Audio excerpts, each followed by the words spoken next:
विजयादशमीपासून. आणि पूजनीय सरसंघचालकांनी अनेक प्रकारच्या कार्यक्रमांची घोषणा आत्ता परवाच्या प्रतिनिधी सभेमध्ये केली आहे. किंबहुना गेले वर्षभर त्याच्यासंबंधी कार्यक्रमांची रेलचेल पुढच्या काळामध्ये होणार आहे.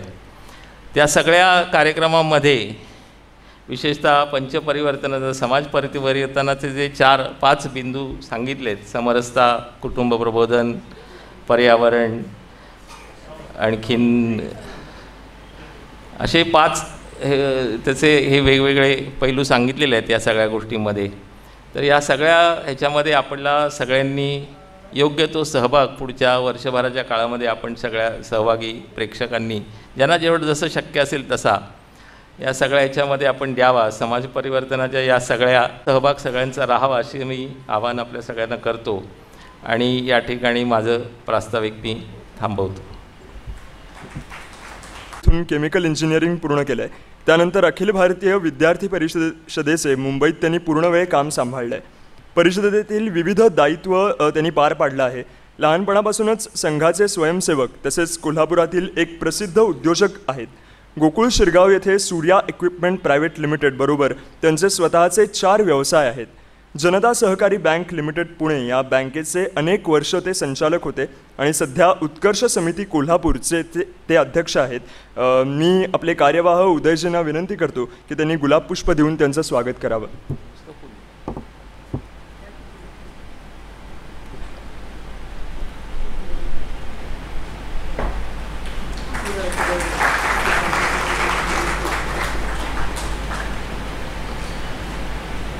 त्यानंतर मी आजच्या आपल्या वक्त्यांची ओळख करून देतो.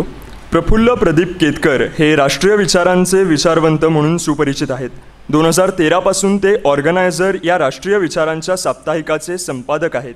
त्यांनी पुणे विद्यापीठातून राज्यशास्त्र विषयात पदव्युत्तर पदवी संपादित केली आहे. त्यानंतर नवी दिल्ली येथील जवाहरलाल नेहरू विद्यापीठातून आंतरराष्ट्रीय राजकारण या विषयात त्यांनी MPhil ही पदवी मिळवली. त्यांनी नवी दिल्लीतील शांती आणि संघर्ष अभ्यास संस्थेत म्हणजेच IPCS फोर्ट स्कॉलर म्हणून काम केलं आहे. नाशिक येथील महाविद्यालयात त्यांनी प्राध्यापक आणि विभाग प्रमुख म्हणून काम केलं आहे. गेली 20 वर्ष ते शैक्षणिक क्षेत्रातील विविध व्यासपीठांवरून सक्रिय आहेत. लोकशाही मूल्य, लोकशाही शासन प्रणाली, भारताचे संविधान या विषयांवर त्यांचा विशेष अभ्यास आहे. याशिवाय आग्नेय आशियाई देश, त्यांची अर्थव्यवस्था, भारताशी असणारे त्यांचे संबंध आणि गैरलष्करी सुरक्षा यावरही त्यांनी लेखनाद्वारे प्रकाश टाकला आहे. Alternative approaches to security and what is being Hindu या प्रसिद्ध पुस्तकांसह अन्य 6 पुस्तकांचे लेखन संपादन त्यांनी केलं आहे. त्यांचे 29 शोधनिबंधही प्रसिद्ध आहेत. ते नवी दिल्ली येथे Indian Institute of Mass Communication आणि Makhanlal Chaturvedi university for journalism and mass कम्युनिकेशनचे कार्यकारी समिती सदस्य आहेत. तसेच दिल्ली स्कूल ऑफ जर्नलिझमच्या गव्हर्निंग बॉडीचे सदस्य आहेत. ते आंतरराष्ट्रीय राजकारण आणि परराष्ट्र धोरणाशी संबंधित मुद्द्यांवर लिहित आहेत. पंडित दीनदयाळ उपाध्याय यांच्या कार्यावरील 15 खंड प्रकाशित करण्यात आले असून त्यांच्या संपादकीय मंडळाचे ते सदस्य होते. ते JNU कोर्टाचे सदस्य आणि संस्कृती मंत्रालयाच्या राजा राममोहन रॉय लायब्ररी फाउंडेशनचे विश्वस्त होते. भारत सरकारच्या शिक्षण मंत्रालयाच्या अंतर्गत राष्ट्रीय पुस्तक संवर्धन परिषदेचे ते सदस्य आहेत. स्वातंत्र्याच्या 75व्या वर्षाच्या स्मरणार्थ आयोजित केलेल्या विशेष कार्यक्रमांसाठी ते प्रसार भारती या सल्लागार समितीचे सदस्य देखील होते. तुलनात्मक राजकीय तत्त्वज्ञान आणि तुलनात्मक संस्कृती हे त्यांच्या आवडीचे क्षेत्र आहेत आणि विविध व्यासपीठांवरून भारतीयता आणि भारतीय संस्कृतीवर ते व्याख्यानं देतात. श्री केतकर यांनी ऑल इंडिया रेडिओच्या वृत्तसेवा विभागात वृत्तवाचक आणि अनुवादक म्हणून काम केले आहे. निवडणूक वर्तनावरील CSDS प्रकल्प लोकनीतीशी त्यांचा संबंध आहे. युरोपकडे भारताच्या परराष्ट्र धोरणावर आणि लालकृष्ण अडवाणी यांचे संक्षिप्त चरित्र यावरील भारतीय विश्वकोशात 2 नोंदी आणि असंख्य संशोधने प्रकाशित आहेत.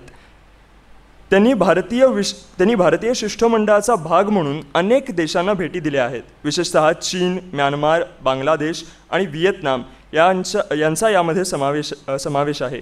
ते DD news, times now, ABP news, IBN Lokmat, Republic इत्यादी अनेक वृत्तवाहिन्यांवर राजकीय आणि परराष्ट्र धोरणाच्या मुद्द्यांवर नियमित पॅनलचे सदस्य आहेत.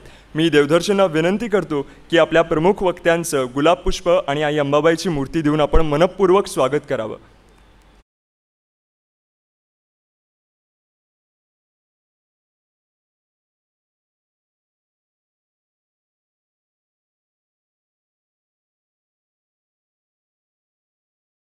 चे प्रतिनिधी जे आपल्या या सगळ्या कार्यक्रमाबद्दल कार्यक्रमाची माहिती नागरिकांपर्यंत पोहोचवतात आणि इथे उपस्थित सर्व नागरिक यांचे मी मनापासून आभार मानतो. आणि मी फक्त देवधरजींना विनंती करतो की गुलाब पुष्प देऊन आपले हिंदू व्यासपीठचे कार्यवाह उदयजींचाही आपण सत्कार करावा आणि त्यानंतर लगेचच कार्यक्रमाची सूत्र मी केतकरजींच्या हाती देतो.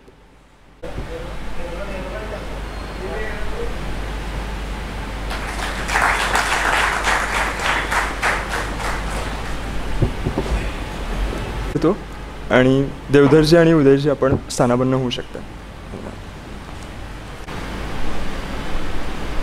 आजच्या या पुष्पाचे अध्यक्ष मान्य विद्याधरजी, कार्यवाह उदयजी, समोर बसलेले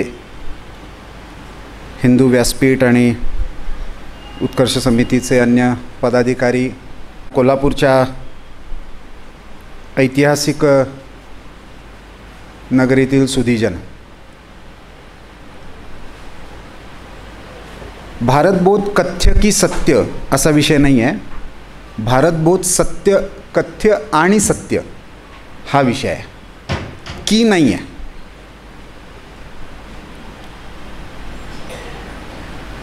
भारताचं एक कथानक रचलं गेलं आहे. वैचारिक जगतामध्ये त्या कथानकाचा एक प्रभाव आहे, ज्याला इंग्रजीमध्ये नॅरेटिव्ह म्हटलं जातं. नॅरेटिव्ह हा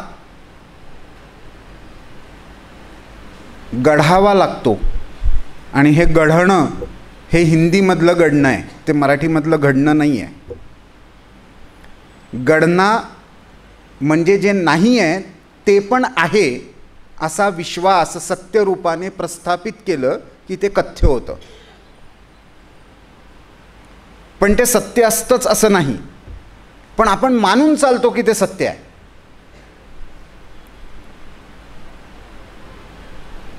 आणि आज ज्यावेळेस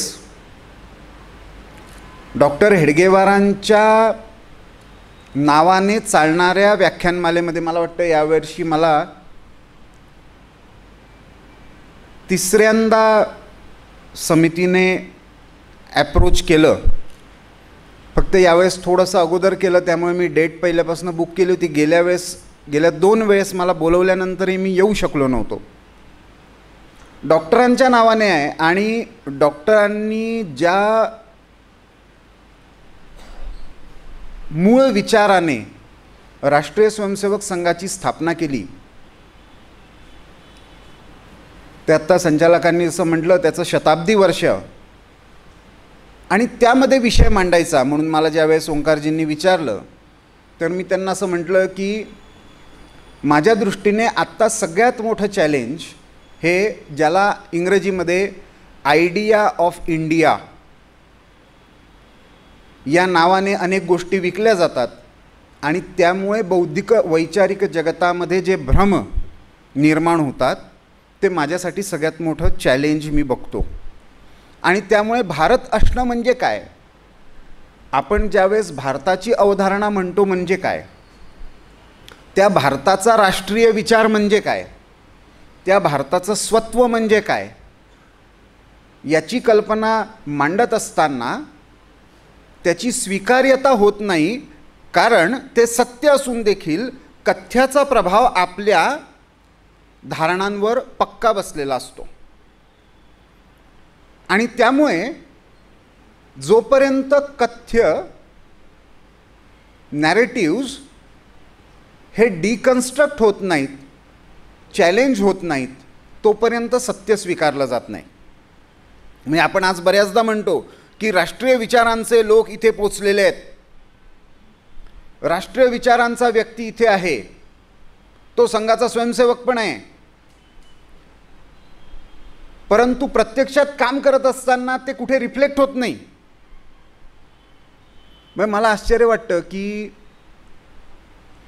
ज्या डाव्या विचारांचा, तथाकथित स्वतःला पुरोगामी म्हणणाऱ्यांचा, तथाकथित कम्युनिस्ट देशांमध्ये देखील आज कोणी फार सिरियसली घेत नाही.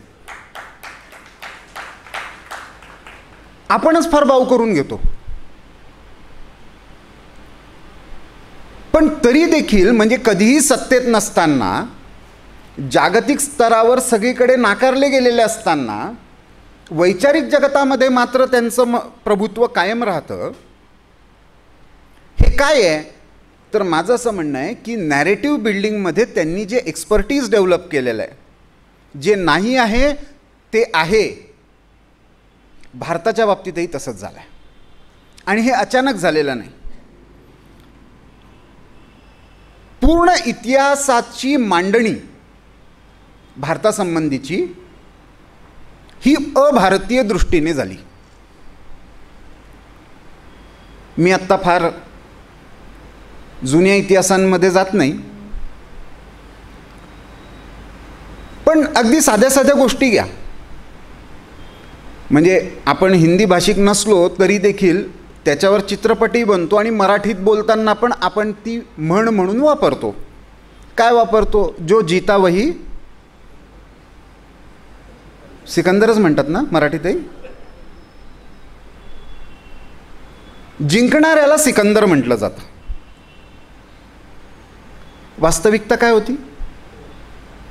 अलेक्झांडर नावाचा व्यक्ती ग्रीकमधनं निघाला, जिंकत जिंकत आला, भारतात येऊन हरला.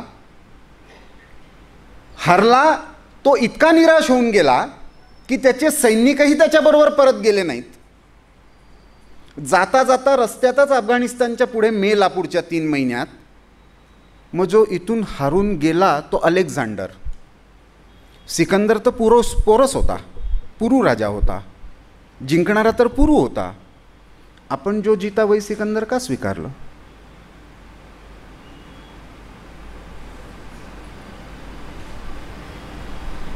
हे तर अगदी छोटं उदाहरण आहे. म्हणजे सावरकर जसं म्हणायचे की आपल्याला सांगितलं जातं की भारताचा इतिहास हा पराभवाचा इतिहास आहे. सावरकरांनी त्याच्याकरता एक खूप चांगलं उपमा स्वरूपात वापरलं आहे. सावरकर म्हणतात की भारतावर 17 मोठी आक्रमणं झाली, ग्रीकांपासून ते ब्रिटिशांपर्यंत. आणि भारत नेहमी हरला असं म्हणणं हे याच्यासारखं आहे की मी 17 वेळा चहा पिणं सोडलं. अरे 17 वेळा आक्रमणं झाली याचा अर्थ 16 वेळा पुन्हा जिंकलो होतो ना, म्हणून तर पुन्हा नव्याने आक्रमण करावं लागलं. म्हणजे जुन्याला हरवून नवीन आक्रमण करता आला असं झालं नाही. आपण सतत लढत राहिलो. जगाच्या एकदा जर मॅप काढून बघितलात, कोण कुठून कधी निघालं आणि कुठे पोचलं याचा कधीतरी विद्यापीठांनी आढावा घ्यावा. आणि जगभरामध्ये असं लक्षात येईल की म्हणजे कोलंबस पोचला 1494ला आजच्या अमेरिकेमध्ये. तो जाण्याच्या अगोदरही अमेरिका अस्तित्वात होती ना. ते म्हणताना डिस्कवरी म्हणतात. वास्को द गामा पण आपल्याकडे, नेहरूंपर्यंत ते चाललं डिस्कवरी ऑफ इंडिया. जसं काही भारत हरवला होता कुठेतरी, ते शोधायला निघाले. तर वास्को द गामाला पण सापडला हरवलेला भारत. तर त्याच्या अगोदर तिथे जे अस्तित्व होतं ते आज कुठे आहे? लॅटिन अमेरिकेमधलं मूळचं अस्तित्व कुठे आहे? आफ्रिकेमधलं कुठे आहे? ऑस्ट्रेलिया न्यूझीलंडमधलं कुठे आहे? पूर्ण जगाच्या पाठीवर ग्रीकांपासून शक, हुण, तुर्क, अरब, मंगोल, अफगाण, पोर्तुगीज, फ्रेंच, डच, डेन्स, ब्रिटिश आणि नंतर सगळे लिबरल आणि मार्क्सवादी यांच्या सगळ्यांच्या आक्रमणानंतर जो जिवंत राहिला तो भारत आहे. जगाच्या इतिहासामध्ये कुठेही असं एकही उदाहरण नाही की इतकी जुनी सभ्यता आपल्या मूळ विचारांवर, मूळ तत्वांवर आपलं अस्तित्व टिकवून कायम आहे. ते काय आहे? तो भारतबोध आहे. त्याची वैचारिक जगतामध्ये पुनर्स्थापना करण्याचा उद्यम म्हणजे राष्ट्रीय स्वयंसेवक संघ आहे. आणि तो काही नव्याने नाही आहे. छत्रपती शिवाजी महाराज तेच करत होते. चाणक्याने एकेकाळी तेच केलं होतं. भारतबोध, भारताचं स्वत्व पुनर्स्थापित करणं, याच्यासाठीचा जो निरंतर संघर्ष आहे तो भारताचा इतिहास आहे. कधी जिंकलो कधी हारलो तर भाग वेगळा. संघर्ष निरंतर आहे आणि त्याची पुनर्स्थापना निरंतर आहे. शाहू महाराज पण जे म्हणतात की वैचारिक गुलामगिरीतून मुक्त व्हा. आपण स्वाधीन तर झालो, वैचारिक दृष्ट्या आणि व्यवस्थांच्या दृष्टीने खरं स्वतंत्र झालो आहोत का? आणि नाही झालो तर त्याची कारणं काय? वैचारिक जगत, भारताचा अभ्यासक, भारताचे विद्यापीठं कधी याचा विचार करणार आहेत का नाही? तर एक कथ्य घडलं गेलं. काय कथ्य घडलं गेलं? मार्क्सने एक निबंध लिहिला 1852-53 मध्ये. त्यावेळेस न्यूयॉर्क टाइम्स जर्नल नावाचं जर्नल चालायचं, त्याच्यामध्ये लिहिला. 2 विचारकांनी भारताच्या वैचारिक जगतावर, तुम्ही त्यांना वाचलं नसलत तरी त्यांचा तुमच्यावर प्रभाव आहे. तुमच्यावर म्हणजे माझ्यावर पण, आपल्या सगळ्यांवर प्रभाव आहे. असे 2 व्यक्ती, एक मार्क्स आणि दुसरा मिल. आणखीन 3-4 एम आहेत ज्यांनी हे सगळं कथानक रचलं मिळून. त्याच्यामध्ये एक मिल, जो जेम्स मिल, जो ब्रिटिश सरकारचा पोस्टमास्टर जनरल होता आणि सगळ्या पत्रव्यवहारावर लक्ष ठेवून होता, ज्याच्या आधारावर त्यांनी 6 खंडांमध्ये हिस्ट्री ऑफ ब्रिटिश इंडिया नावाचे व्हॉल्यूम्स लिहिले. भारतामध्ये येणाऱ्या प्रत्येक ब्रिटिश ऑफिसरला त्याचं अध्ययन करणं आवश्यक होतं. सगळ्या विद्यापीठांमधला पुढे लिहिला गेलेला इतिहासचा मूळ आधारग्रंथ हा मिलचा British history of British India. दुसरा मार्क्स. त्याच्याशिवाय आणखीन एक विचारक होऊन गेला, मॅक्स म्युलर, ज्याने सगळ्या संस्कृत ग्रंथांना इंग्रजीमध्ये आणण्यामध्ये महत्त्वाची भूमिका निभावली. मॅकॉलेला आपण ऐकून ओळखतो, प्रत्यक्ष काय झालं आपल्याला माहिती नसतं, पण आपण शिक्षण पद्धतीने आले की मॅकॉले असं म्हणायची पद्धत आहे. त्यामुळे तो मूळ मिनिट्स पण आपण बघत नाही, त्याचे इम्प्लिमेंटेशन काय झालं ते पण बघत नाही. तर या सगळ्यांनी मिळून भारताचं एक कथ्य किंवा कथानक किंवा एक नॅरेटिव्ह बिल्ड केला. मार्क्स आपल्या निबंधामध्ये असं म्हणतो की India has no history of its own. त्याचं पहिलंच वाक्य असं आहे, भारताला स्वतःचा काही इतिहास असा काही नाही. मग काय आहे? तर तो म्हणतो it is nothing but the history of incessant invasions. निरंतर होणाऱ्या आक्रमकांचा इतिहास म्हणजे भारताचा इतिहास आहे. पुढे 3-4 पॅरेग्राफ नंतर तो असं म्हणतो की फॉर लास्ट 2000 years त्यांच्याकरता 2000 लिमिट आहे, कारण येशूच्या पूर्वी काही नव्हतंच, कालगणना तिथूनच सुरू झाली. त्यामुळे तुमचं जे सगळं आहे ते मिथ आहे म्हणून मायथॉलॉजी आहे. मग आपण पण म्हणतो रामायण महाभारत हे मायथॉलॉजी आहे, आणि विद्यार्थ्यांना कॉमिक्स बनवून पण मायथॉलॉजी, हिंदू मायथॉलॉजी म्हणून शिकवतो. हिस्ट्री कोण? तर हीच स्टोरी, जिंकण्याची जी कथा आहे राजांची, ती त्यांच्या दृष्टीने हिस्ट्री आहे. इतिहास काय असतो? इतिहासा ॲज इट हॅपन्ड. त्या वेळेस समाजाने जे झालं, जे बघितलं, ते समाजाने जे लिहून ठेवलं. त्यामुळे आपल्यासाठी पुराण पण इतिहास आहे, रामायण पण इतिहास आहे, वेद पण इतिहास आहे, उपनिषद पण इतिहास आहे. त्यांच्यासाठी मिथ असतील तर असतील, आपल्यासाठी तो इतिहास आहे. पण मुळात अवधारणा आहे की भारताला स्वतःचा इतिहास नाही. असला तर आक्रमणांचा इतिहास आहे, आणि त्यामुळे त्याचं स्वाभाविक परिणती भारत नावाचं असं काही राष्ट्र नव्हतं. आजचे संविधान घेऊन फिरणारे प्रसिद्ध नेते, त्यांच्या पणजोबांना अचानक सुबुद्धी सुचली आणि त्यांनी आयडिया ऑफ इंडिया नावाची एक डिस्कवरी करत कल्पना रचली. त्यामुळे ब्रिटिश येण्याच्या अगोदर भारत नावाचं काही एंटिटी नव्हती. माझा एक साधा प्रश्न आहे, बाबा मला नाही मानत, मी ऑर्गनायझरचा संपादक आहे, संघाला नाही मानत, बाकी गांधींना नाही मानत, टिळकांना, कोणाला नका मानू, तुम्ही ज्यांना मानता ते ब्रिटिशांना तरी मानाल का नाही? जर ब्रिटिश येण्याच्या अगोदर भारत नावाची काही गोष्ट नव्हती आणि ब्रिटिश आले पहिल्यांदा, ते सुरतेला आले. जहांगीराच्या दरबारामध्ये तर 1661 मध्ये पोचले, सुरतेला तर कंपनी स्थापन झाली 1600 मध्येच. मग त्यांनी आपल्या कंपनीचं नाव ठेवायला काय पाहिजे होतं?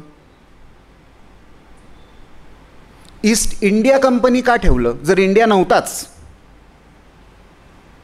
ते येण्याच्या अगोदर इंडिया नव्हता. बरं त्यांनी ठेवलं का?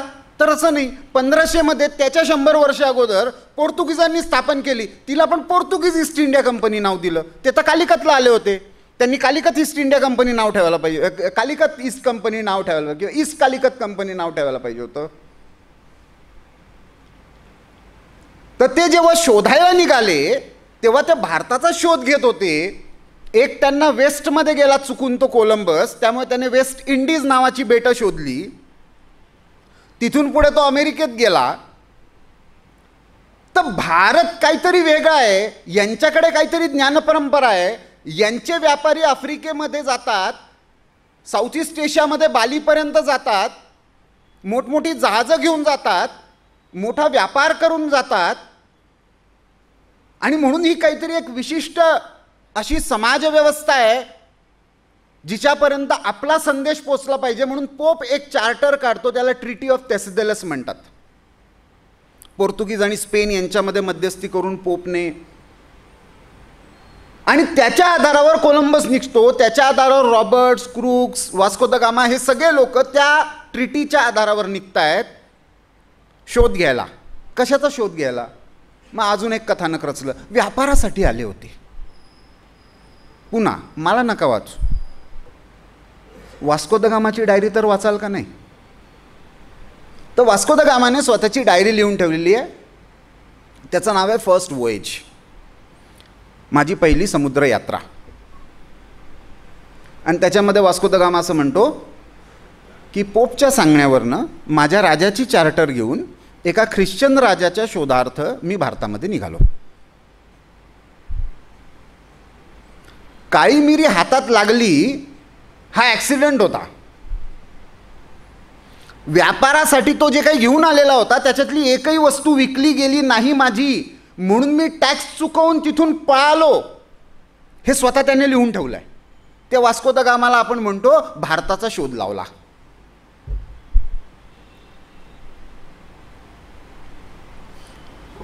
गमतीची आणि आनंदाची गोष्ट अशी आहे की ब्रिटिश येण्याच्या अगोदरच्या सगळ्या आक्रमकांनी ते भारतात का आले आणि त्यांनी भारतात काय केलं याच्या बाबतीत ते अत्यंत प्रामाणिक आहेत. त्यांनी कुठेही लपवून ठेवलेलं नाही. म्हणजे बाबर देखील कुठेही स्वतःला सेक्युलर वगैरे प्रूव्ह करण्याच्या भानगडीत पडत नाही.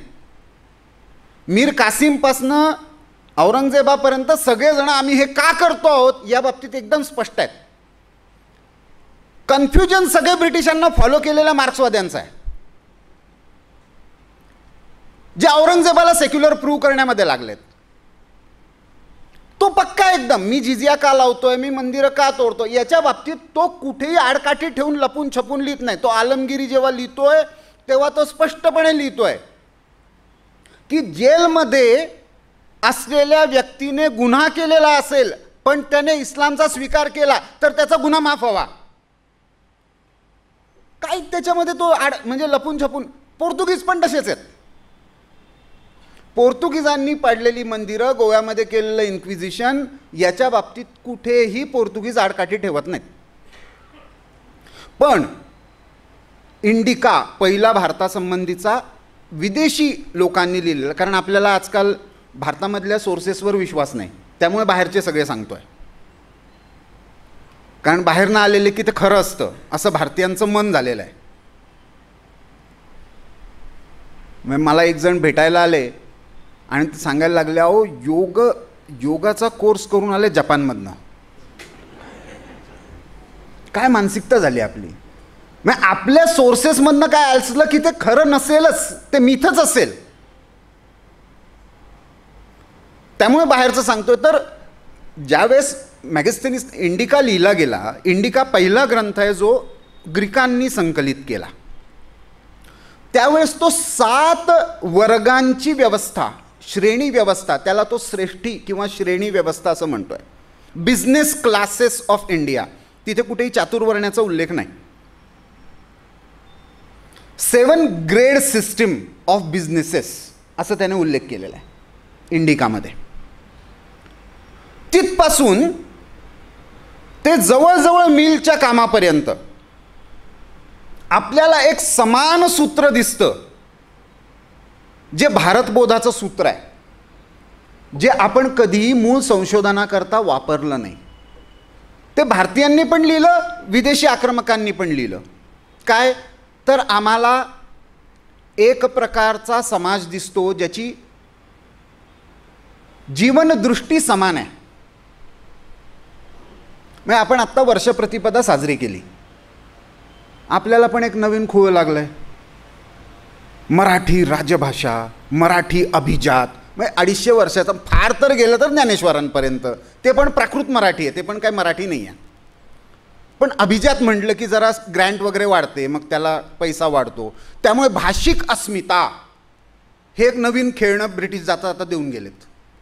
1920पर्यंत भारतामधल्या कुठल्याही राज्याची, म्हणजे हे पॉलिटिकली इनकरेक्ट विधान करतोय, कदाचित उद्या कोल्हापुरातल्या वर्तमानपत्रांमध्ये हायलाईट बनेल की ऑर्गनायझर या संघाच्या मुखपत्राच्या संपादकाने असं म्हटलं, पण ही वास्तविकता आहे की भारताच्या पूर्ण इतिहासामध्ये भाषेच्या आधारावर ब्रिटिश येण्याच्या अगोदर एकही संघर्ष झाल्याचं उदाहरण नाही.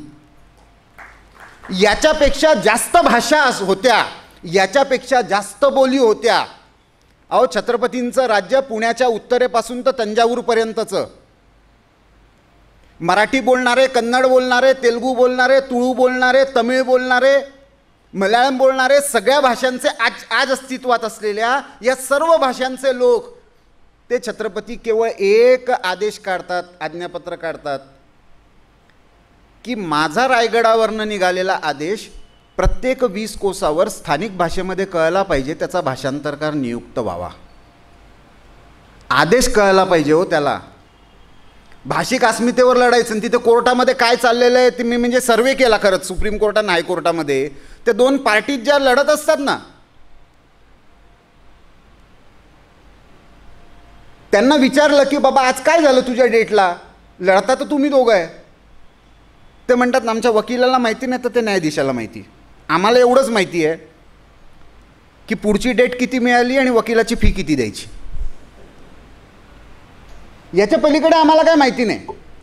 मूळ मुद्दा असा, भाषेची विविधता असूनही त्याच्यामध्ये जीवनदृष्टीचं एकत्व असणं हे भारताचं समान सूत्र सारे भारतामधले येणारे. म्हणजे शंकराचार्यांनी 7व्या शताब्दीमध्ये समजा केलाडीहून ते निघाले कर्नाटकामधल्या, केरळमधल्या, आणि शारदापीठापर्यंत गेले, केदारनाथपर्यंत गेले, नंतर गयेला गेले, बनारसला वाराणसीला आले. तिथून त्यांचा मूळ जो सगळा शास्त्रार्थ झाला तो हरिद्वारमध्ये झाला. मग काशीला परत त्यांनी गेले, मग 4 ठिकाणी आश्रम स्थापन केले. कुठल्या भाषेमध्ये बोलत असतील? इंग्रजी नावाची लिंक भाषा तर त्यावेळेस काही नव्हती. मग त्यांना का नाही अडचण आली? कारण 20 कोसामधनं बदलणारी भाषा असली तरी ज्ञानभाषा म्हणून संस्कृतचं एक अस्तित्व होतं, आणि बोली भाषांमध्ये त्या संस्कृतच्या ज्ञानातनं आलेला व्यावहारिक अर्थ हा बिझनेसमॅनला पण कधी अडचणीचा ठरला नाही, आणि साधू संन्यासांना पण कधी अडचणीचा ठरला नाही. कारण त्यावेळेसही गंगा होती, अयोध्या होती, काशी होती, इवन रामेश्वरम होतं, कांचीपुरम होतं. हे विविधता असूनही जीवनाकडे बघण्याचा एक समान दृष्टिकोन आहे, हे सगळे भारतामध्ये येणारे, बाहेर न येणारे यात्रेकरू हे लिहून ठेवतात. भारताच्या लोकांच्या जीवन पद्धतीमध्ये आणि त्यांच्या आर्थिक संरचनेमध्ये भेद हा खूप कमी आहे, हे देखील कॉमन सूत्र आहे. पण आपल्याला एक नॅरेटिव्ह जो घडला गेला त्याच्यामध्ये भारताला स्वतःचा इतिहास नाही. दुसरं, भारत नावाचं एक राष्ट्र नव्हतंच. कारण युरोपमध्ये एक व्यवस्था जन्माला आली 1648 साली, त्याला ट्रीटी ऑफ वेस्टफालिया असं म्हणतात. आता आपल्यासाठी प्रथम आणि द्वितीय महायुद्ध हे सगळं काही असतं. युरोपमधला सगळ्यात मोठा जो संघर्ष झालेला आहे तो खरा, ज्याला 30 इयर्स वॉर म्हणतात, तो सगळ्यात मोठा संघर्ष आहे. आजच्या सगळ्या वैश्विक संकल्पना आणि वैश्विक व्यवस्था या त्या 30 वर्षाच्या कालखंडातनं जन्माला आल्यात, 1618 ते 1648. याला म्हणतात 30 इयर्स वॉर. कॅथोलिक आणि प्रोटेस्टंट या दोन्ही समुदायांमध्ये पोपचा आदेश मानायचा का नाही याच्यावरनं जो सगळा संघर्ष झालेला आहे, त्यातनं राष्ट्र राज्य नावाची संकल्पना अस्तित्वात आली. आणि आज ज्यांना आपण युरोपमध्ये नेशन स्टेट म्हणतो, फ्रेंच भाषिकांचं एक राष्ट्र, इंग्लिश भाषिकांचं एक राष्ट्र, जर्मन भाषिकांचं एक राष्ट्र, ही राष्ट्रकांची संकल्पना ही युरोपमध्ये 1648 साली आली. ती असेल तर तुम्ही राष्ट्र आहात, नाहीतर नाही आहात. आणि त्यामुळे आपणही शोधायला लागलो की आपण एक भाषा आहोत तर आपण एक राष्ट्र आहोत. मग लिंक लँग्वेज पाहिजे. जे आपण नाही आहोत ते बनण्याचा प्रयत्न करतोय, त्यामुळे संघर्ष आहे. त्यामुळे इकडनं एक कंडक्टर ड्रायव्हर इकडनं इकडे गेला की त्याला मारपीट होते, इकडचा तिकडे गेला की लगेच मारपीट होते. अरे कन्नड आणि मराठी ज्या सगळ्या संतांनी दोन्हीमध्ये लिहिलेले अभंग एकाच भावाने लिहिले आणि एकाच विठ्ठलासाठी लिहिले, त्या दोन्ही एकमेकांच्या संघर्ष भाषा कशा झाल्या हो. मग मला आठवतं माझ्या लहानपणी की कागलपर्यंत गेल्यानंतर तो मराठी बोलतोय का कन्नड बोलतोय कळायचं नाही, असं मराठी बोलायचा. आपण तर 20 कोसावर पाणी आणि 20 कोसावर भाषा बदलते हे मूळ मानणारे लोक आहोत. त्यामुळे भाषा हा आयडेंटिटीचा आधार कसा असू शकतो. भाषा संस्कृतीची वाहक असते आणि भाषा संवादाची वाहक असते. पण एक कथानक रचलं गेलं, एक मराठी भाषिक आणि एक गुजराती भाषिक, एक मराठी भाषिक आणि एक कन्नड भाषिक, एक राष्ट्र कसं असू शकतं. कारण तुमची भाषा वेगळी आहे. भाषा बदलल्याने भाषेतल्या म्हणी बदलल्या आहेत का. भाषा बदलल्याने माझा आणि ईश्वराचा असलेला संबंध याच्याबद्दलचं दर्शन बदललं आहे का. भाषा बदलल्याने माझा प्रकृतीशी असलेला संबंध बदलला आहे का. आपणही वेड्यासारखं मराठी नववर्ष, अहो कसलं मराठी नववर्ष. आपण त्याला गुढीपाडवा म्हणतो, बॉर्डर पार केली की त्याला उगादी म्हणतात. अजून थोडंसं खाली गेलात केरळपर्यंत त्याला विशू म्हणतात. गुजरातमध्ये गेलात तर त्याला नववर्षच म्हणतात. आणखीन पंजाबपर्यंत गेलात तर त्याला बैसाखी म्हणतात. आसामपर्यंत गेलात तर त्याला बिहू म्हणतात. काश्मीरपर्यंत गेलात तर त्याला नवरे म्हणतात.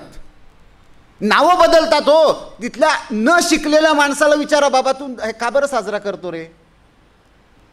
तो जो उत्तर देईल तो तेच देईल जो महाराष्ट्रातल्या गावातला अशिक्षित देईल. कारण आपण तो नववर्षाला गुढी उभारतो, पण आपल्यासाठी नववर्ष 1 जानेवारीच असतं. शिकलेल्या लोकांसाठी साजरं करण्याचं ते असतं. संस्कृतीचा टेंबा मिरवण्यासाठी गुढीपाडवा असतो. का. त्याला दर्शन माहिती आहे, त्याला तुम्ही विचारता. आणि मी हे प्रत्यक्ष केलेलं आहे. भारतामधल्या कुठल्याही राज्यामधल्या इतकी विविधता नववर्षांची आहे. 15 दिवसांचं फक्त अंतर आहे. पौर्णिमेपासून मानायचं का अमावस्येपासून मानायचं एवढंच आहे. आणि ते पण हवामानानुसार बदलतं. कारण शेतीचा सीझन तेवढा मागे पुढे होतो हवामानानुसार. तुम्ही त्याला जर विचारलं गावातल्या माणसाला तर तो सांगतो आम्ही मानतो की ब्रह्माने या दिवशीपासून सृष्टीची रचना केली, आमची कालगणना इथून सुरू झाली, माझं शेतीचं नवीन वर्ष इथून सुरू होतं, माझी सगळं चक्र जे आहे. आणि हे आपल्यासाठीच होतं असं नाही, जगभरासाठी होतं. 1 एप्रिल हा काही एप्रिल फुलचा दिवस नव्हता. 1 एप्रिल हा नववर्षाचाच दिवस होता. मार्च पुढे जाण्यासाठीचा पहिला महिना होता. एप्रिल, मे, जून, जुलै, ऑगस्ट, सप्टेंबर 7 असतात, ऑक्टोबर म्हणजे 8 असतात, नोव्हेंबर म्हणजे 9 असतात, डिसेंबर म्हणजे 10 असतात. 14व्या-15व्या शताब्दीपर्यंत यांच्याकडे 10च महिने होते. त्यामुळे सगळी त्यांची गडबड होती. ग्रेगरी नावाचा जो पोप होता त्याने याच्यामध्ये बदल केले, त्याने अभ्यास करायला लावला, लोक प्रश्न विचारायला लागले. काय प्रश्न विचारायला लागले? मॉडर्न म्हणतो ना आपण युरोपला. इंग्रजीमध्ये मध्ये मध्ये बोललं की जरा आणखीन थोडंसं जास्त अभ्यासू असं वाटायला लागतं. मग इंग्रजीशी माझं काय नाही, मी तर इंग्रजीचा म्हणजे पत्रकार आहे, त्यामुळे मला काय, पण ती भाषा आहे हो. आपण बऱ्याचदा तिला याच्याकरता घाबरतो. म्हणजे मराठीचा अभिमान आपल्याला तिथपर्यंत असतो जोपर्यंत इंग्रजी येत नाही. यायला लागलं की इंग्रजीचाच अभिमान जास्त असतो. हे पण गुलामगिरीचं लक्षण आहे ना. म्हणजे जगभरामधल्या चीनी माणसाला चीनी भाषेमध्ये PhD करायला त्याला काहीच प्रॉब्लेम येत नाही. फ्रेंच माणसाला फ्रेंचमध्ये PhD करायला प्रॉब्लेम येत नाही. मराठी माणसाने मराठीमध्ये PhD लिहिली की म्हणतो अरे मराठीत लिहिली अशीच असेल.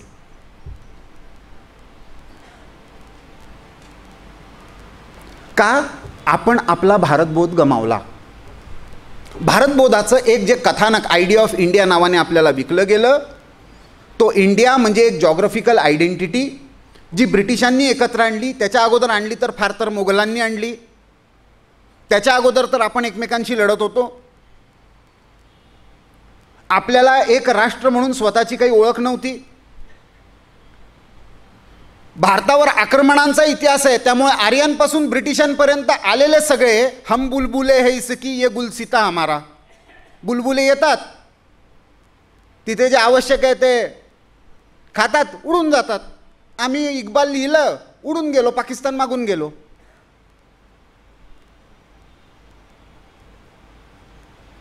स्वतःचं काही आहे का? तर ब्रिटिशांनी एक थिअरी मांडली, आर्यन इन्व्हेजन थिअरी. आज सारे भाषेचे, रेसिझमचे, आर्य द्रविड सिद्धांताचे सगळे मुळं ही 1828ला त्यांनी आणलेल्या सिद्धांतामध्ये आहेत. त्यावेळेस या सिद्धांताला कोणी विचारत नव्हतं. पण 1856 नंतर ज्यावेळेस विद्यापीठ व्यवस्था आली आणि त्याच्यामधनं त्यांनी शैक्षणिक माध्यमातनं यांना पुनर्स्थापित केलं, त्यावेळेस हा भारताचा मेन नॅरेटिव्ह बनला. आर्य बाहेरून आले. मग आर्य बाहेरून आले, शक बाहेरनं आले, हुण बाहेरनं आले, आम्ही बाहेरनं आलो. काय फरक पडतं? सगळेच बाहेरचे आहेत. असलेच मूळ निवासी तर इसले तथाकथित ज्यांना त्यांनी आदिवासी म्हटलं. ट्राईब हा शब्द कधीही चांगला नव्हता.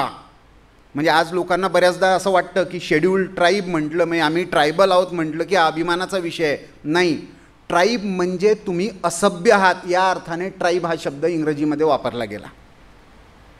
असभ्य असण्याचा अभिमान कसा असू शकतो? आणि आपला जनजाती वनवासी हा असभ्य आहे, ज्याला प्रकृतीबरोबर कसं राहायचं आहे आपल्यापेक्षा जास्त चांगलं कळतं, ज्याला त्या संशोधनांचं रक्षण कसं करायचं आहे आपल्यापेक्षा जास्त चांगलं कळतं. मग बस्तरमध्ये गेलात तर केवळ मातीचा वास घेऊन तिथे कुठल्या पद्धतीचं मेटल मिळेल, कुठले धातू मिळतील हे फक्त वास घेऊन सांगणाऱ्या बायका आहेत, ज्या मेटलर्जी डिपार्टमेंटमधल्या भिलाईच्या IITच्या पोरांना पण जमत नाही. त्यांना म्हणतो आपण असभ्य. कुठलं औषध कुठल्या वृक्षाचं पान तोडून लावलं तर त्याचा काय औषधी गुणधर्म आहे हे तिथल्या प्रत्येकाला माहिती आहे, त्यांना आपण असभ्य आणि अशिक्षित म्हणतो.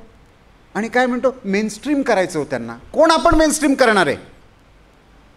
पण भारताचं एक कथानक रचलं गेलं, त्याच्यामध्ये हे सगळे बाहेरनं आलेले आहेत, हे मूळ निवासी आहेत. मूळ निवासीचा तर प्रश्न कोलंबस आणि तिथल्या रेड इंडियनसाठीचा होता, ज्यांना त्यांनी संपवलं. त्यांना आता म्युझियममध्ये ठेवलं. 800,000 परिवार उरलेत अख्ख्या अमेरिकेमध्ये. भारतामध्ये तर जनजातींचे राजाही होते, ज्यांना तथाकथित गोंड म्हटलं गेलं. त्या सगळ्या राजांनी आपल्या पत्रव्यवहारांची सुरुवात ओम नमः शिवायने केलेली आहे.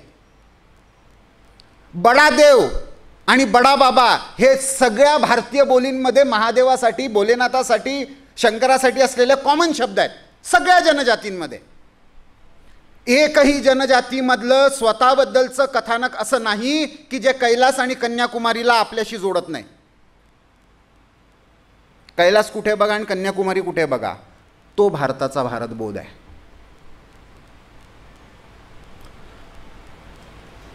पण ब्रिटिशांना हे, आणि हे कसं केलं त्यांनी, का केलं, तर मी जो प्रश्न उपस्थित केला की इतकी सारी आक्रमणं झाली तरी आपलं अस्तित्व कायम का राहिलं, याचा शोध आपण घेणं सोडलं, त्यांनी घ्यायचा प्रयत्न केला. त्याचं नाव होतं, एशियाटिक सोसायटीची स्थापना केली. त्याचं नाव होतं विल्यम जोन्स. मूळतः न्यायाधीश म्हणून, ईस्ट इंडिया कंपनीचा न्यायाधीश म्हणून आलेला हा व्यक्ती, याने 1784 साली एक उद्योग चालू केला एशियाटिक सोसायटीच्या नावाने, कलकत्त्यामधनं. भारतामधल्या सगळ्या, त्यांनी जे त्यावेळेसचे रेव्हेन्यू झोन्स केले होते, कमिशनरेट, त्याच्या आधारावर सर्वे करणं सुरू केलं आणि त्याला छापायला सुरुवात केली. त्याला त्यांनी म्हटलं गॅझेटियर्स. कुठले समाज आहेत, कुठली बोली बोलतात, कुठल्या देवी देवतांना मानतात, कुठले सणवार साजरे करतात, याचं सगळ्याचं संकलन करायला सुरुवात केली. त्यांना असं लक्षात आलं की अरे हे दिसायला वेगवेगळे दिसत आहेत, पण एक काहीतरी सूत्र आहे जे ह्यांना कायम ठेवतं. म्हणजे शिवाजी महाराजांचं उदाहरण घ्या, मी तर नेहमी उदाहरण देतो की किती छोटा कालखड्ड आहे.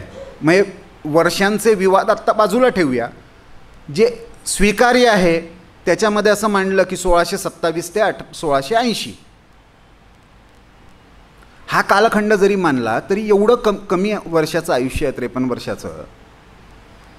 पण त्या व्यक्तीच्या जाण्यानंतर जवळजवळ 200 वर्ष समाज, केवळ महाराष्ट्रातला नाही सगळ्या भारतातला, हा शिवाजी महाराजांच्या नावाने लढतोय, छत्रपतींच्या नावाने लढतोय, पानिपतावर पण लढतोय आणि 1857ला पण लढतोय. काय प्रेरणा देऊन गेला, काय विचार देऊन गेला, कोणतं असं बाळकडू पाजलं, तर मला असं वाटतं की ते केवळ एकच होतं की मूळ जो भारताचा बोध होता तो समाजामध्ये पुन्हा जागृत केला. सर्वसामान्य, डॉक्टरांच्या बाबतीत जसं म्हटलं असतं डॉक्टर हेडगेवारांच्या, की सर्वसामान्य भारतीय व्यक्तीचं राष्ट्रीय चारित्र्य जर विकसित झालं तर आपोआपच भारत परमवैभवाला पोचणार आहे. छत्रपती शिवाजी महाराजांनी तेच केलं. भारतातल्या सर्वसामान्य मावळ्यांचं असामान्यत्व त्यांनी जागृत केलं. ज्या ज्या वेळेस भारत पुन्हा जागृत होऊन उभा राहिलेला आहे त्या त्या वेळेस हा भारतबोध पुन्हा प्रस्थापित झालेला आहे. पण हे कथानक अशा पद्धतीने आपल्या डोक्यावर बसलेलं आहे की आपणही मानून चालतो की बाहेरनं आले. वास्को द गामाचं मी उदाहरण दिलं. वास्को द गामाच्या बाबतीत म्हणजे 2 उदाहरणं फक्त ही पश्चिमेकडची देतो, मग आपण भारतबोध मुळात सत्य काय आहे त्या भागाकडे येऊ. आत्तापर्यंत कथ्यवर आहोत. सगळा वाद चालला तिथे युरोपमध्ये. कॅथोलिक वर्सेस प्रोटेस्टंट संघर्ष पेटला. एका प्रश्नावरनं पेटला, पोपला मानायचं का नाही. आणि प्रश्न विचारणारे होते ज्यांना आपण मॉडर्न सायंटिस्ट म्हणतो, ते कोपर्निकस, गॅलिलिओ आणि ब्रुनो. काय प्रश्न विचारत होते? पृथ्वी सपाट आहे का गोल आहे? आणि पोप म्हणत होता पृथ्वी सपाट आहे, सूर्य पृथ्वीभोवती फिरतो. हे म्हणत होते नाही, आम्ही प्रयोग केले त्याच्यावरनं आमचं मत असं आहे की पृथ्वी ही गोल आहे आणि पृथ्वी सूर्याभोवती फिरते. आणि त्याच्यामुळे दिवस रात्र होता.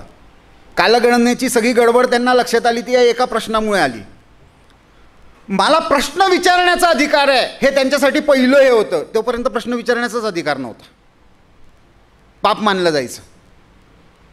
त्यामुळे त्याला त्यांनी म्हटलं रेनेसा,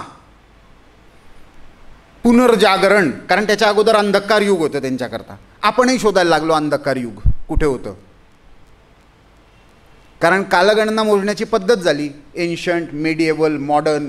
मग मॉडर्न कुठपासनं तर युरोपियनांनी मानलं तोपासनं मॉडर्न. मग मॉडर्निटीचा पहिला प्रश्न काय होता, पृथ्वी सपाट आहे का गोल आहे. आपण पण जॉग्रफी नावाचा सब्जेक्ट मराठीमध्ये पण अभ्यासतो, मी पण मराठीतच शिकलेलो आहे. त्याला काय म्हणतो मराठीमध्ये आपण, नक्की ना? भारताच्या सगळ्या भाषांमध्ये 5,000 वर्षापासून भूगोलच आहे. ज्याच्याकरता ते 14व्या आणि 15व्या शताब्दीमध्ये चर्च शास्त्रज्ञांना जाळतायत, त्यांच्या संशोधनाला जाळतायत, जेलमध्ये टाकतायत. आणि आम्हाला प्रश्न विचारण्याचा अधिकार आहे, हे वैज्ञानिक आहे, सायंटिफिक आहे, रॅशनल आहे, याच्याकरता ते लढतायत. हा प्रश्न विचारण्याचा अधिकार आहे म्हणून लढतायत.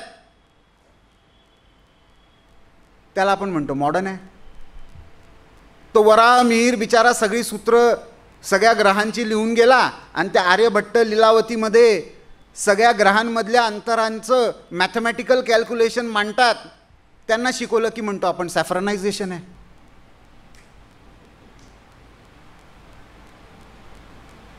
कुठली मॉडर्निटी शिकवतोय?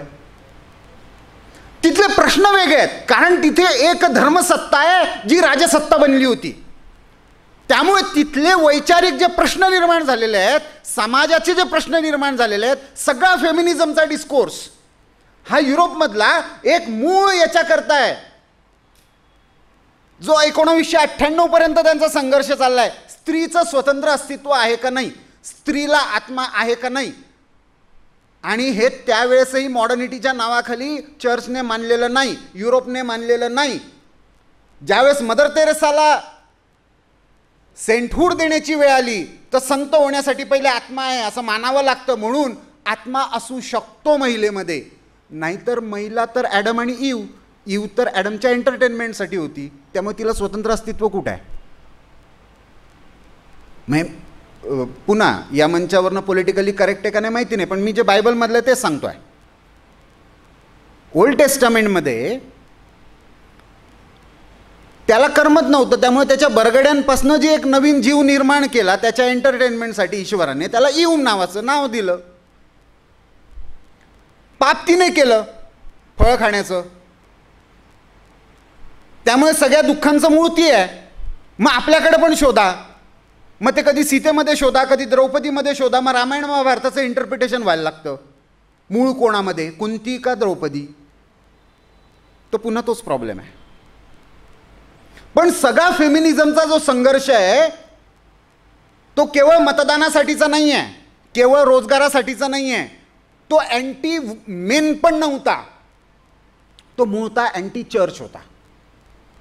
कारण एक चर्च नावाची इन्स्टिट्यूशन जी धर्मसत्ता आणि राजसत्ता दोन्ही बनली आणि तिने समाजाचं इंटरप्रिटेशन अशा पद्धतीने केलं की फादर असतो, मदर नसते. सिस्टर असू शकते पण ती मदर नाही होऊ शकत. तिला चर्चमध्ये ॲडमिनिस्ट्रेशनमध्ये कुठे स्थान नाही आहे. आपल्याकडे तर वैदिक काळापासून कण्णगी गार्गीपासून सगळे उदाहरणं आहेत की ज्यांनी या ज्ञानपरंपरेमध्ये योगदान दिलेलं आहे.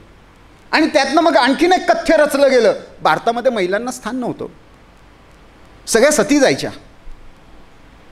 मी आत्ताच सांगत होतो की 4 प्रमुख उदाहरणं आहेत. अबक्का नावाची राणी होती, उल्लालची मंगलोर जवळचं स्थान आहे. पोर्तुगीजांची साथ दिली म्हणून आपल्या पतीला सोडलं आणि हे सांगून सोडलं की माझ्या मुलीचे पिता आहात म्हणून आत्ता सोडतीये, पुन्हा आलात तर तो विचार करणं पण सोडेल. हे सांगून सोडते. पूर्ण समाज अबक्का बरोबर उभा राहतो, राजाबरोबर नाही उभा राहत. आणि हे सांगताना काय सांगते, मला लाज वाटते, तुम्हाला नवरा म्हणून घ्यायला लाज वाटते, कारण मला माझ्या आईनं संस्कार दिलेत की माता आणि मातृभूमी यांचा सौदा नाही होत. हे नवऱ्याला सांगण्याची हिंमत करतेय. पुढे 65 वर्ष आई आणि पोरगी मिळून पोर्तुगीजांना उल्लालमध्ये आणि मंगलोरमध्ये शिरू देत नाहीत. पोर्तुगीजांना शेवटी गोव्यामध्ये मर्यादित व्हायला लागतं. कोणीतरी धोका देतं, त्यामुळे एका मंदिरामध्ये तिला पकडतात पोर्तुगीज, पण ती मेल्यानंतर देखील तिची लढाई थांबत नाही. वेलू नाचियार नावाची राणी, दक्षिणेमधल्या शिवगंगेची राणी, मरुद पांड्यन ब्रदर्स, अनुसूचित जातीचे दोघंही तिचे प्रधान, 165 राजांना एकत्र करतात. 1801 मध्ये ब्रिटिशांच्या विरुद्ध प्रस्ताव पारित करतात. जम्बूद्वीप प्रोक्लेमेशन नावाने करतात. या पूर्ण जम्बूद्वीपाला आणि इथल्या संस्कृतीचं रक्षण करण्याची जबाबदारी आपली आहे म्हणून शपथ घेतात. त्या राणीच्या नेतृत्वाखाली घेतात. कोणीही असं म्हणत नाही की तू विधवा आहेस, अनुसूचित जातीच्या लोकांना आपला प्रधान नेमलंयस, सेनापती नेमलंयस, तुझं आम्ही का मानू. क्षत्रिय राजे पण आहेत, ब्राह्मण राजे पण आहेत. ती नाही सती गेली. लोकमाता अहिल्याबाई होळकर, त्यांची आपण गेल्या वर्षी 300वी जयंती साजरी केली. 1774ला ज्यावेळेस त्या महाराणी बनतायत त्यावेळेस त्या विधवा आहेत. मल्हार होळकर सांगतात नाही तुझ्यावर जबाबदारी आहे, दुःखाच्या याच्याखाली तू राहू नकोस. जातीने धनगर आहेत. मी मुद्दाम जातीचे संदर्भ याच्याकरता देतो कारण आज त्याच्यावर पण खूप मोठं राजकारण होतं. जातीने ओबीसी आहेत. अहो पण सोमनाथाचा जीर्णोद्धार करतायत, काशीचे 80 घाट बांधतायत, 80 नदीवरचे, श्रीशैलमपर्यंतच्या सगळ्या मंदिरांचा त्या जीर्णोद्धार करतायत, सगळी लँड रेव्हेन्यू सिस्टीम व्यवस्थित करतायत, ग्रँड ट्रंक रोडला रिवाईव्ह करतायत, जंगलांचे सगळे नियम बनवतायत. कोणी विचारत नाही की बाबा तू धनगर आहेस, बाई विधवा आहेस, तू कुठे आमची राणी बनते. लोक त्यांना लोकमाता म्हणतात. राणी लक्ष्मीबाई ज्यावेळेस रणांगणात उतरल्या त्यावेळेस त्या पण विधवा होत्या. 2 वर्षाचं पोरग पाठीला बांधून रणांगणावर उतरतायत. त्यांना कोणी म्हणत नाही बाई तू क्षत्रिय नाही आहेस, ब्राह्मण आहेस, सती गेली पाहिजेस. मग आपण का मानून घेतलं? का फक्त सती बंगाल आणि जौहार राजस्थानमध्ये दिसतो, जिथे इस्लामचे आतताई अत्याचार झाले आणि एखाद्या सैन्याचा पराभव झाल्यानंतर तिथल्या आया बहिणींना उचलून नेण्याची प्रथा जी आज हमासने इस्रायलमध्ये दाखवली, तिचा ज्यावेळेस लोकांनी अनुभव घेतला त्यावेळेस तिथल्या महिलांचा, सतीची संकल्पना नव्हती असं नाही, पण केवळ सतीची संकल्पना नव्हती, एकपत्नी व्रताची पण संकल्पना होती.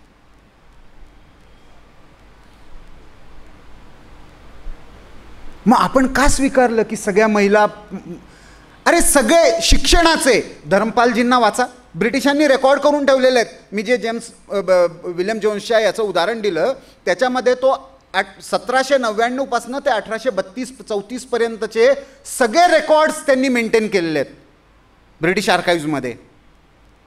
भारतामध्ये कुठेही एकाही प्रांतामध्ये 1 लाख जनसंख्येच्या मागे एक गुरुकुल, हे प्रत्येक प्रांतामध्ये आहे. प्रत्येक जातीच्या वर्णाच्या लोकांना त्याच्यामध्ये शिकण्याचा अधिकार आहे. महिला किती कोर्सेसमध्ये सहभागी आहेत, कुठल्या जातीचे कुठल्या याच्यामध्ये, त्याच्यावर धर्मपालजींनी ब्युटिफुल ट्री नावाचं पुस्तक लिहिलं. भारतामध्ये अशिक्षितता तर इंग्लिश शिक्षणानंतर आली.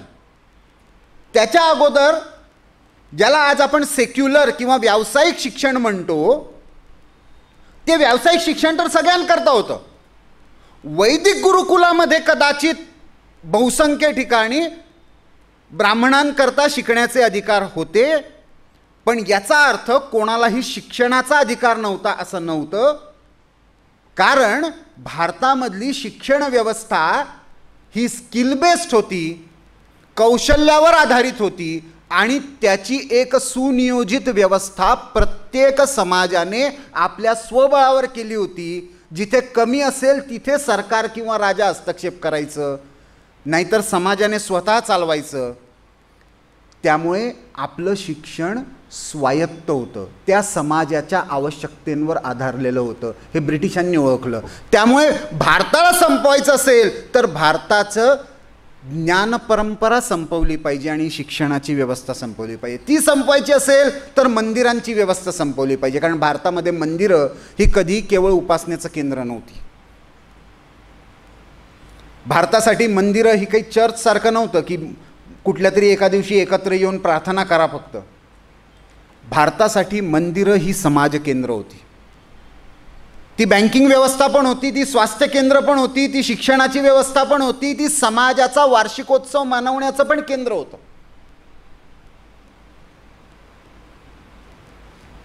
त्यामुळे रवींद्रनाथ टागोर ज्यावेळेस 1902 साली भाषणं देतात स्वदेशी समाज या नावाने, ते म्हणतात समाज तोपर्यंत स्वदेशी आहे जोपर्यंत जल, जंगल, जमीन, पाणी, मंदिर आणि शिक्षण या व्यवस्था समाजाच्या मालकीच्या आहेत. विरोध करतायत ते घरापर्यंत पाणी का पोचवायचं, तुम्ही कोण आम्हाला पाणी पोचवणार आहे. भारतामधला आत्तापर्यंतचा सगळ्यात यशस्वी धरण बांधण्याचा प्रोजेक्ट कुठला असं विचारलं तर भाकरा नांगल सांगतात, सरदार सरोवर सांगतात, काय वाटेल ते सांगतात.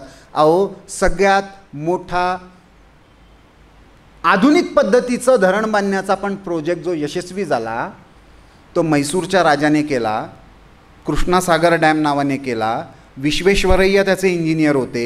राजाकडे पैसे द्यायला खजान्यामध्ये पैसे नव्हते, 3 वर्षाचा दुष्काळ होता. राजा आणि विश्वेश्वरय्या आपला प्लॅन घेऊन 800 गावांमध्ये फिरलेत आणि गावागावामधल्या माया बहिणींपासून वृद्ध आबाळ वृद्धांपर्यंत सगळ्यांनी श्रमदान केलं, पैशाचं दान केलं, जमिनींचं दान केलं. त्यातनं जे धरण उभं राहिलं, एकमेव असं धरण ज्याच्यामध्ये एकही लिटिगेशन झालं नाही, लँड रेव्हेन्यूचा डिस्प्यूट झाला नाही, ॲक्विजिशनचे प्रॉब्लेम आले नाहीत आणि तरी देखील यशस्वी धरण उभं राहिलं, कृष्णासागर डॅम आहे.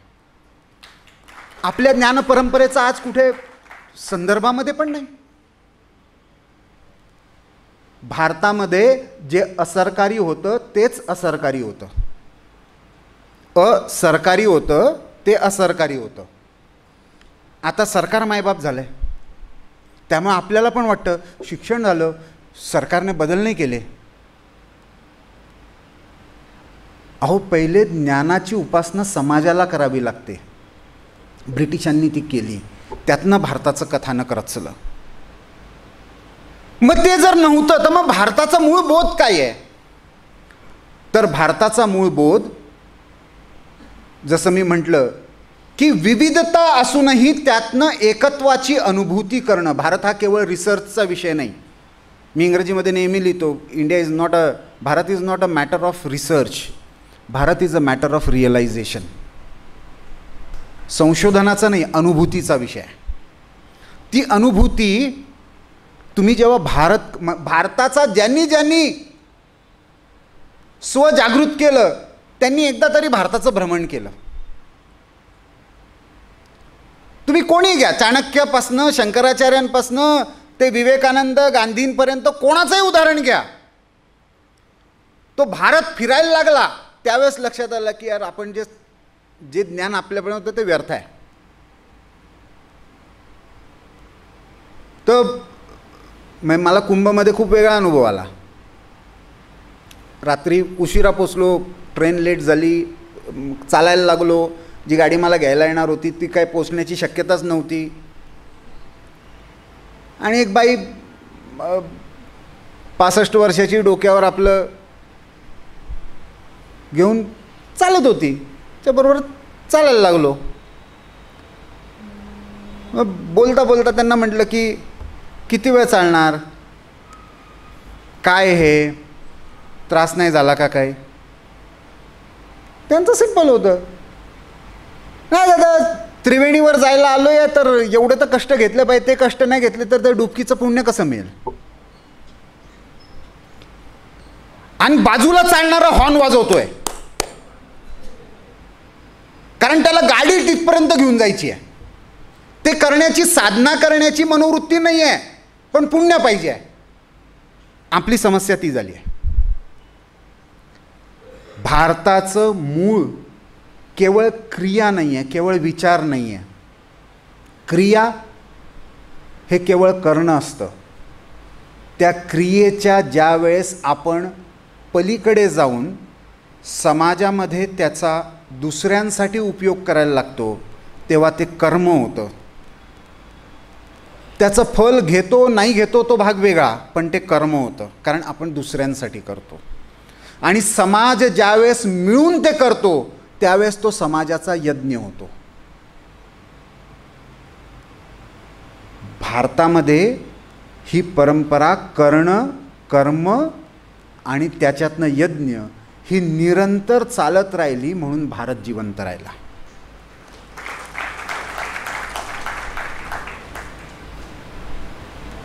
त्या यज्ञामध्ये कोणाला ना कोणाला आहुती द्यायला लागते, तप करायला लागतं. आत्ताचं तप हे त्या काळच्या तपासारखं नाही आहे, पण आत्ता ज्ञानाचं तप करावं लागेल. त्या भारतबोधाचे मूळ जे संदर्भ आहेत ते पुनर्स्थापित करावे लागतील. त्यामुळे त्या विविधतेमधलं असलेलं एकत्व शोधणं. दुसरं, या व्यवस्थांचा आजचा जो आविष्कार आहे तो मूळ भारतीय दर्शनावर कसा असेल. म्हणजे मंदिर आहेत, मंदिर हिंदू समाजाकडे सोपवा. अरे समाजाकडे सोपवा म्हणजे कोणाला सोपवा, कशी सोपवा. उत्तरेमधली सगळी पडली होती, कोणाला सोपवायचा हा पण प्रश्न आहे. त्यामुळे तिथे सरकारला अयोध्येसारखा ट्रस्ट बनवावाच लागणार, वैष्णोदेवी सारखी व्यवस्था बनवावीच लागणार. तामिळनाडूमध्ये तीच व्यवस्था चालू नाही शकत, कारण तामिळनाडूमधली 1000 वर्षांपासूनची मंदिरांची परंपरा आणि समाजाची मालकी, परिवारांची मालकी असलेली मंदिरं अजूनही आहेत. इस्लामच्या आक्रमणासारखी ती तिथे नेस्तनाबूत नाही झाली.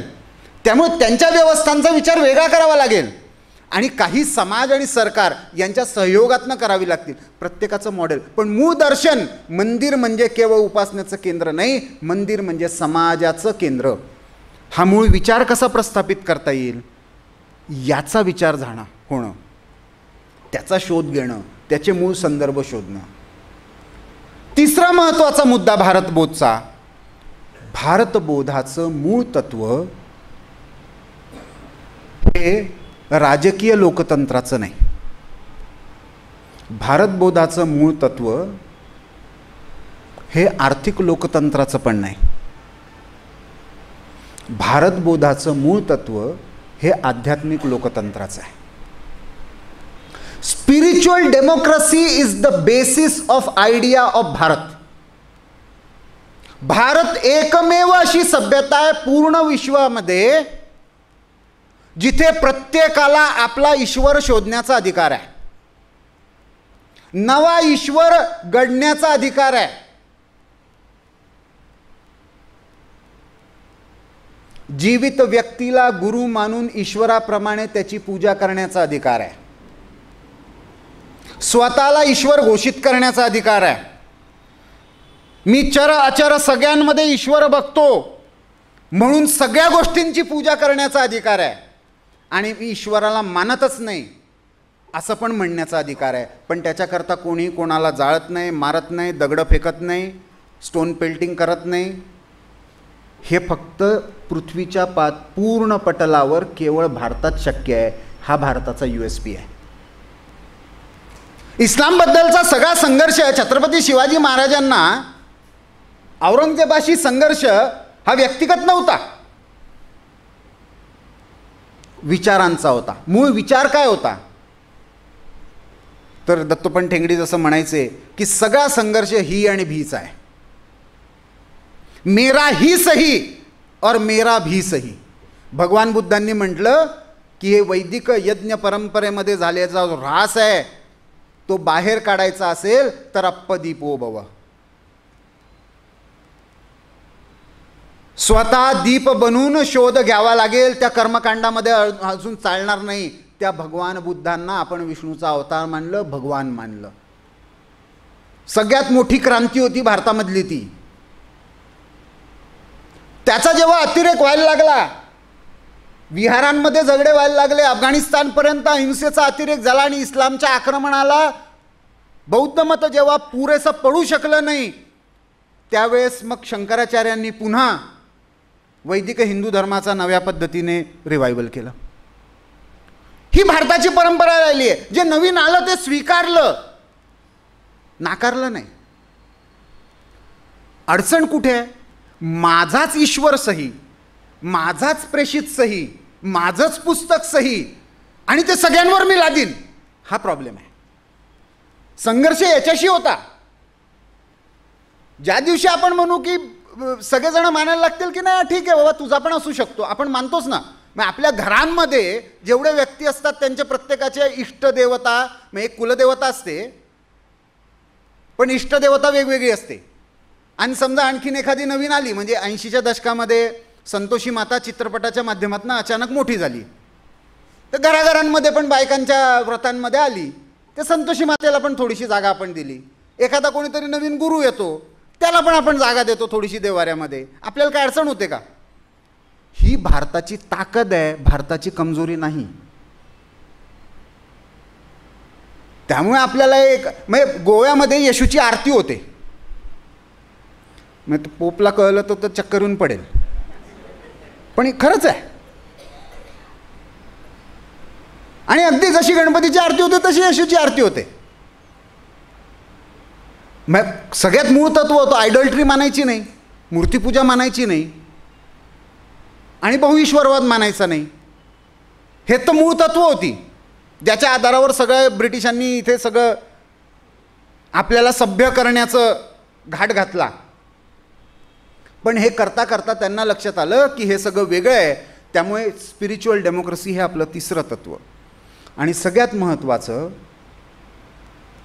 कथ्यमध्ये त्यांनी आपल्याला जे रिलिजन म्हणून फसवलं, तो रिलिजन म्हणजे धर्म नाही. धर्म हा भारताला जोडणारा दुवा आहे. धर्म हा भारतामध्ये, अगदी साधं उदाहरण घ्या ना, आपण स्वतःसाठी घर बांधतो, त्याला काय नाव देत असू ते आपण देऊ, हरिनिवास देऊ, आणखीन काय निवास देऊ, पण त्याला आपण घर म्हणतो. तीच माती, तीच वाळू, त्याच विटा, तितकाच प्लॉट. पण एखाद्या धर्मक्षेत्रामध्ये, तीर्थक्षेत्रामध्ये आपण इतरांसाठी त्याच आकाराचं तितक्याच खर्चाने वास्तू बांधली, आपण त्याला काय म्हणतो? धर्मशाळा. हे निवास आहे आणि ती धर्मशाळा. असं का? कारण मी समाजाबरोबर स्वतःला जोडण्यासाठी, त्या जोडण्याच्या प्रक्रियेकरता हा यज्ञ केला, म्हणून ती धर्मशाळा झाली. त्यामुळे धर्म हे व्यक्तीला समाजाशी, समष्टी आणि व्यष्टी यांना जोडण्याचं जे तत्व आहे ते धर्म आहे. रिलिजन तर एक्सक्लूड करतो, मी तुला मानतो तो याला मानतो, हे एक्सक्लुजनरी रिलिजिओसिटी किंवा रिलिजिओ हा मुळात एथनिकसिटीसाठी वापरला जाणारा शब्द आहे. याचे मानणारे, ज्याला महाराष्ट्रामध्ये, भारतामध्ये जर असेलच जवळचा शब्द तर पंथ आहे. मी याच्या पंथाने चालतो, मी वारकरी पंथाचा आहे, या संप्रदायाचा आहे. धर्म नाही, आपण कधीच धर्म म्हणत नाही. त्यामुळे अनेक संप्रदाय आमच्या आधीपासून राहिले, आणखीन 2-4 बाहेरचे जोडले गेले, आम्हाला फरक पडत नाही. पण आमचाच खरा असा मानून चालणार नाही. बाकीच्यांना पण अस्तित्व आहे आणि ते सगळे मार्ग सत्य आहेत. एकम सद विप्रा बहुधा वदंती. सत्य एक आहे, विद्वान लोक त्याच्यापर्यंत पोहोचण्याचे अनेक मार्ग शोधतात. हे भारताचं मूळ तत्व आहे. त्यामुळे त्या विविधतांचा उत्सव मानवत हे जे फॅशन झाली ना, India has diverse cultures. Sorry, India doesn't have diverse cultures.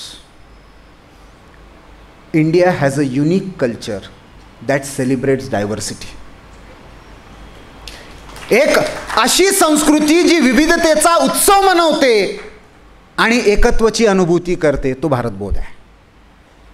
तो करायला शिकवणं, त्याच्याकरता तप करणं, त्याच्याकरता भारतीय ज्ञान परंपरेची शोधयात्रा पुन्हा भारतीय दृष्टीने, ब्रिटिश दृष्टीने नाही, मार्क्सवादी दृष्टीने नाही, लिबरल दृष्टीने नाही, भारतीय दृष्टीने पुन्हा सुरू करणं, ही आजची काळाची गरज आहे. तर मग आपल्याला अपेक्षित असलेला समरस समाज, आपल्याला अपेक्षित असलेला संघटित समाज, आपल्याला अपेक्षित असलेला पर्यावरणपूरक समाज, आपल्याला अपेक्षित असलेली परिवार व्यवस्था, आपल्याला अपेक्षित असलेलं भारताचं स्व, हे जे पंचपरिवर्तन संघाने एक व्रत म्हणून शताब्दीचं स्वीकारलं आहे ते पुनर्स्थापित होईल. त्यामुळे या भारतबोधासाठी एक विषय घेऊन माझ्या आयुष्यामध्ये, माझ्या परिवारामध्ये मी काही क्षण, काही तास नियमितपणे त्या अध्ययन प्रक्रियेला देईल, याच्या मूळ स्रोतापर्यंत जाईन, वैचारिक जगतामध्ये याची मांडणी करण्यासाठी काही ना काही योगदान देईल. ती मांडणी सोशल मीडियामधनं असेल, का नाटकाच्या माध्यमातून असेल, का कथानकाच्या माध्यमातून असेल, का एखाद्या स्टोरीच्या माध्यमातून असेल, तो भाग वेगळा, तो मार्ग प्रत्येकाचा वेगळा असेल, पण मूळ प्रेरणा त्याच भारतबोधाची असेल. तो भारत जो ज्ञानामध्ये रत असलेला समाज पुनर्स्थापित करण्यासाठीचा यज्ञ हा भारतबोध आहे.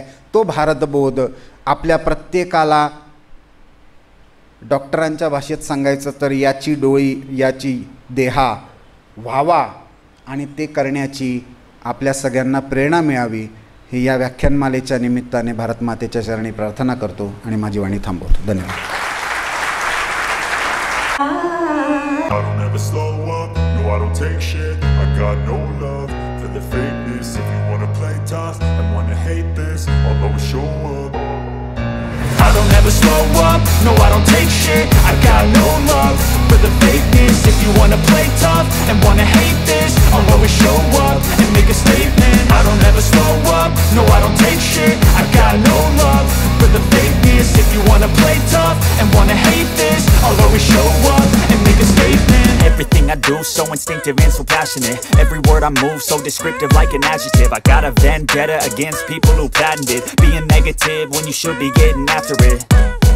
I got facts over tracks, this and that. Spitting slow, spitting fast. I could roast, I could gas. Think I'm okay at last, but I don't know if that can erase all the past. And the pettiness, a reflection of the emptiness. Hilarious, you think you're worth my time, you're delirious. Mysterious, because you hide behind a fake exterior. Inferior, you know I'll always be a bit superior. Get off of me, this ain't no humble brag. I want you to hear words, you can say them back. I want you to feel free from the chains at last, and to believe in what you got, it was built to last, yeah. Now that I've been put through hell, I never got anyone's help.